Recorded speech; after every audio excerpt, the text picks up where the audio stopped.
শরীফ ওসমান হাদি, যিনি ঢাকা ৮ থেকে স্বতন্ত্র এমপি পদপ্রার্থী ছিলেন, যিনি তার নির্বাচনী প্রচারণার সময় গুলিবিদ্ধ হয়েছেন সন্ত্রাসীদের দ্বারা, আততায়ীদের দ্বারা। এবং যারা আমরা গণ অভ্যুত্থানে অংশ নিয়েছিলাম, আমাদের গণ অভ্যুত্থানের জুলাই যোদ্ধা, আহত, শহীদ পরিবার, তারা সবাই কিন্তু হুমকির মুখে আছে। এবং সাধারণ মানুষ, তাদের নিরাপত্তা নিয়ে সংকট তৈরি হয়েছে বাংলাদেশে আওয়ামী লীগ, ফ্যাসিস্ট পতিত আওয়ামী লীগ একটি সিকিউরিটি থ্রেট বাংলাদেশ রাষ্ট্রের জন্য, বাংলাদেশের জনগণের জন্য।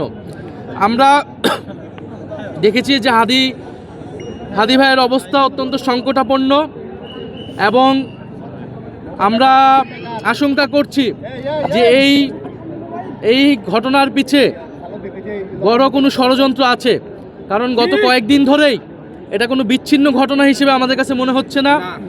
এটা পুরো বাংলাদেশকে অস্থিতিশীল করার যে অপচেষ্টা 5ই আগস্টের পর থেকে শুরু হয়েছিল এবং বারবার ছাত্র জনতা যা প্রতিরোধ করেছে, সেই একটি ঘটনার এটা একটা ধারাবাহিকতা। ইনশাল্লাহ আমরা আবারও প্রতিরোধ করব। আমরা শরীফ ওসমান হাদি ভাইয়ের সাথে আছি। ওনার যে জুলাইয়ের স্পিরিট, আমাদের সেই স্পিরিট আমরা প্রত্যেকে ধারণ করি। আমাদের দল মত ভিন্ন হতে পারে, আমাদের ব্যানার ভিন্ন হতে পারে, কিন্তু জুলাইয়ের প্রশ্নে, বাংলাদেশের প্রশ্নে আমরা ঐক্যবদ্ধ। আমরা জুলাই বিপ্লবীদের প্রতি আহ্বান জানাই, আমরা ফ্যাসিবাদ বিরোধী সকল রাজনৈতিক পক্ষের প্রতি আহ্বান জানাই, ঐক্যবদ্ধ হন। আমরা ঐক্যের ডাক দিচ্ছি, আহ্বান জানাচ্ছি। এবং এই ষড়যন্ত্রের পিছে, এই হামলার পিছে, এই গুলির পিছে যারা দোষী, তাদেরকে অবশ্যই আগামী 24 ঘন্টার মধ্যে তাদেরকে গ্রেফতার করতে হবে। এই স্বরাষ্ট্র উপদেষ্টাকে গ্রেফতার করতে হবে, নির্বাচন কমিশনকে তার জবাব দিতে হবে।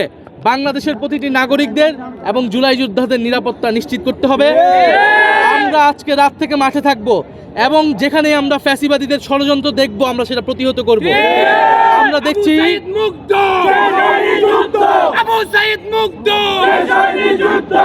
আমরা দেখছি প্রশাসনে ষড়যন্ত্র করার চেষ্টা করা হচ্ছে।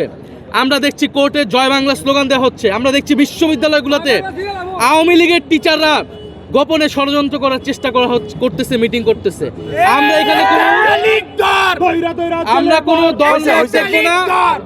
জুলাইয়ের প্রশ্নে আমরা ঐক্যবদ্ধ, এবং নির্বাচনকে বানচাল করার, বাংলাদেশকে অস্থিতিশীল করার ষড়যন্ত্রে যারাই লিপ্ত থাকবে তাদের কঠোর বিচারের আওতায় আমরা তার শরীফ ওসমান হাদির সুস্থতা কামনা করি, আল্লাহর কাছে দোয়া করি, প্রার্থনা করি, এবং সরকারের কাছে আমরা জানিয়েছি তার সুস্থতার জন্য, চিকিৎসার জন্য সর্বোচ্চ ব্যবস্থা যাতে নেওয়া হয়। এবং এই ওসমান হাদি জুলাইয়ের প্রতীকে পরিণত হয়েছে। এটা শুধু হাদির নিরাপত্তার প্রশ্ন নয়, এটা যারা গণ অভ্যুত্থানে অংশ নিয়েছে তাদের প্রত্যেকেই কিন্তু নিরাপত্তা সংকটে আছে। আমরা সরকারকে আহ্বান জানাবো, দ্রুত বাংলাদেশের জনগণের নিরাপত্তা প্রদান করুন, এবং আমরা যারা গণ অভ্যুত্থানে ছিলাম আমরা সকলে যাতে ঐক্যবদ্ধ হই। নাহিদ ভাই, দুপুরবেলা শরীফ ওসমান হাদি গুলিবিদ্ধ হয়েছে, এখন সন্দেহ হয়ে যাচ্ছে। সরকার সবসময়, আমরা দেখছি যে এই সরকার জননিরাপত্তার প্রশ্নে সবসময় একটা দুর্বল ভূমিকা নিয়েছে। আওয়ামী লীগ প্রশ্ন বলেন, আমরা প্রত্যেকটা বিষয় কিন্তু ছাত্র জনতা মাঠে নেমে ঠেকিয়েছে। ছাত্র জনতা তার দায়িত্ব অবশ্যই পালন করবে, কিন্তু সরকারকে আমরা বলবো এটা আমরা লাস্ট চান্স দিচ্ছি। যদি এই সরকার, এই নির্বাচন কমিশন যদি নিরাপত্তা দিতে না পারে, যদি তারা এই দোষীদেরকে বিচারের আওতায় না মানতে পারে, যদি আওয়ামী লীগকে সম্পূর্ণভাবে নির্মূলের ব্যবস্থা করতে না পারে, ফলে এই সরকারের বিরুদ্ধে আমাদের একটা ব্যবস্থা নিতে হবে।